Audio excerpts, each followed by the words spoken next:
Hello friends, welcome to Learn Services. This is Ram Soni. आज हम discuss कर रहे हैं हाई कोर्ट में जो ओबीसी केस चल रहा है उसके बारे में। तो आप देखेंगे यहाँ पर रिट पिटिशन आज थी 5901/2019। ये केस था हमारा और इसको बेसिकली वापस से एक्सटेंड कर दिया गया है। 1 अगस्त 2022 को सुनवाई होगी और ये सुनवाई बोला गया है शाम को 3:30 बजे होगी।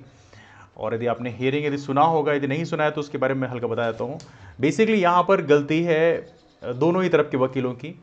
एक तो सॉलिसिटर जनरल साहब आने वाले थे, सॉलिसिटर जनरल ऑफ इंडिया, वो आए नहीं और उनके पास खाली टाइम नहीं है, बहुत बिजी शेड्यूल है उनका। और वकील बोल रहे थे कि 22 अगस्त को, गवर्नमेंट की तरफ से जो लॉयर थे उनका कहना यह कि 22 अगस्त को सुनवाई होनी चाहिए। मतलब आज हियरिंग नहीं, आज डिस्कशन करने के कोई मूड में नहीं। एवनली ऑनरेबल जज कह रहे थे कि सुनवाई डे आफ्टर टुमारो, मतलब 27 जुलाई से एवरी डे सुनवाई करते हैं। लेकिन यहां पर देखा जाए तो हमारे जो वकील थे, गवर्नमेंट के जो वकील थे, उनका कहना यह था कि नहीं नहीं, ये सुनवाई 22 अगस्त के बाद करते हैं।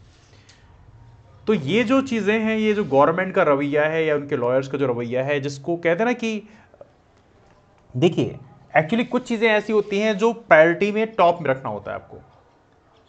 मतलब सारी चीजें भले डिले हो जाएं लेकिन ये चीज डिले नहीं होनी चाहिए। लेकिन कमाल की बात ये, गवर्नमेंट की प्रायोरिटी में ये केस जो है बिल्कुल लोवेस्ट लेवल पे आता है एंड दैट्स व्हाई वो चाह रहे हैं कि 22 अगस्त को सुनवाई फर्दर स्टार्ट हो। हालांकि इसकी सुनवाई ऑनरेबल जज ने बोला कि ये सुनवाई 1 अगस्त से स्टार्ट होगी। 1 अगस्त को 3:30 बजे सुनवाई होगी।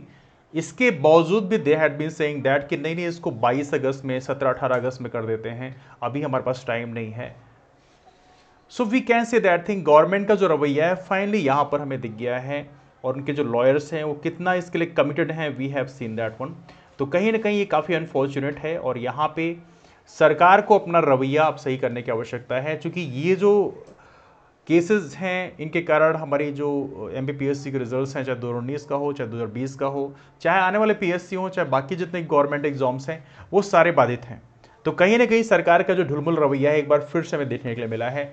और कमाल की बात यह है कि OBC केस का मामला जो है उछाल कर उन्होंने काफ़ी लंबा खींच लिया। वैसे देखा जाए तो इसको लेकर वो वाहवाही ज़रूर जनता की लूटना चाहते हैं। OBC का जो एक मेजर पॉपुलेशन है, चूंकि OBC की पॉपुलेशन जैसा उन्होंने प्रेजेंट किया कि दैट्स रफली मोर देन 50% पॉपुलेशन, तो उसकी वाहवाही ज़रूर लूटना चाहते हैं। लेकिन कंक्रीट कोई उनके पास एक्शन लेने के लिए कोई उनके पास कोई चीज़ है नहीं बेसिकली। तो कहीं ना कहीं यहाँ पर सरकार का ढुलमुल रवैया एक बार फिर से दिखा। और देखा जाए तो यहाँ पे सरकार का जो एक बिहेवियर देखने को मिलता है, देखिए एक्चुअली ऐसा नहीं है कि सरकार किसी एक की साइड में है। सरकार बेसिकली किसी की साइड में नहीं है, बिकॉज यदि एम्प्लॉयमेंट दिया जाता है तो लोगों को सैलरी देनी पड़ती है और सरकार वो देने के बिल्कुल पक्ष में नहीं है।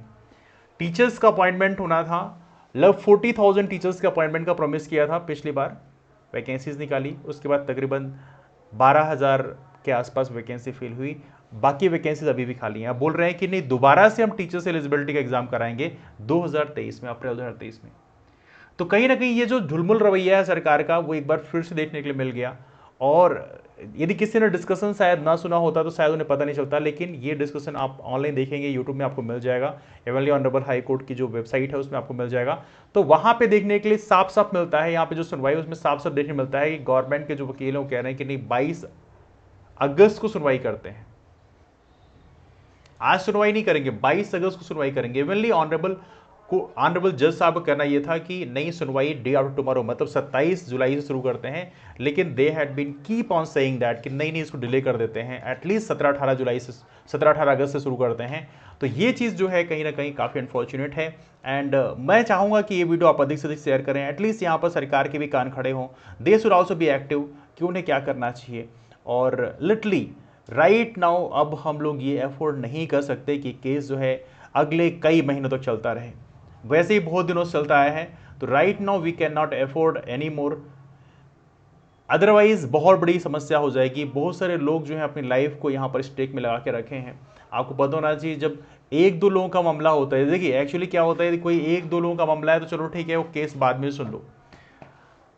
लेकिन सब मामला हमारे स्टेट के तकरीबन लाखों की संख्या में कैंडिडेट्स का हो चुके हैं। ऐसा नहीं सिर्फ MPPSC का मामला यहाँ पे फंसा हुआ है, बाकी जितनी वैकेंसी, चाहे SI का हो, चाहे कांस्टेबल का हो, चाहे पटवारी का हो, चाहे कोई भी एग्जाम हो, हर एक एग्जाम में। और तकरीबन यदि हम सारे कैंडिडेट्स को ऐड कर दें, that's more than 10 lakh aspirant. 10 lakh से अधिक जो एस्पिरेंट्स हैं, कैंडिडेट्स हैं, उनकी लाइफ यहाँ पे स्टेक में लगी है। वो सारा काम छोड़कर, सारी अपनी नौकरी पढ़ाई सब कुछ छोड़कर पढ़ाई में लगे हुए हैं और कहीं ना कहीं उनकी लाइफ यहाँ पर स्टेक में लगी है। तो सरकार को इसे सबसे टॉप फर्स्ट प्रायोरिटी में रखना चाहिए। सरकार ने एक बार फिर चुनावी वायदे कर रखे हैं कि हम लोग 1 लाख की 1 लाख जो है गवर्नमेंट सरकारी भर्तियां करेंगे। अभी कब बेसिकली 15 अगस्त से शुरू करके फाइनली 2023 में जब तक चुनाव हो जाएगा तब तक हम लोग 1 लाख की भर्ती करेंगे।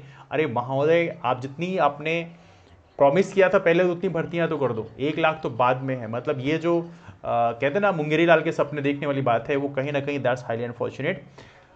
तो ये रहा डिस्कशन को बेस वाइड अप करते हैं। लेकिन हमारे जो नए फ्रेंड्स हैं वो रामसोनी MPPSC नाम का टेलीग्राम ग्रुप ज्वाइन कर सकते हैं। वहाँ पे क्लासेस की इन्फॉर्मेशन शेयर की आती है और शाम को 7:30 बजे विकास सर क्लास लेते हैं ज्योग्राफी की। वो प्रीलिम्स और मेंस दोनों के लिए काफ़ी यूजफुल होने वाली है। उनकी क्लास को जरूर अटेंड करें। इसके अलावा हमारे बैच को ज्वाइन करने के लिए आप रामसोनी MPPSC नाम के टेलीग्राम ग्रुप में मैसेज कर सकते हैं कि you want to join MPPSC batch course, तो उसमें आपको इन्फॉर्मेशन दे दी जाएगी। डिस्कशन को यही वाइंड अप करते हैं, मुलाकात करते हैं फिर। तब तक bye bye, take care, have a wonderful day, keep moving forward and take care.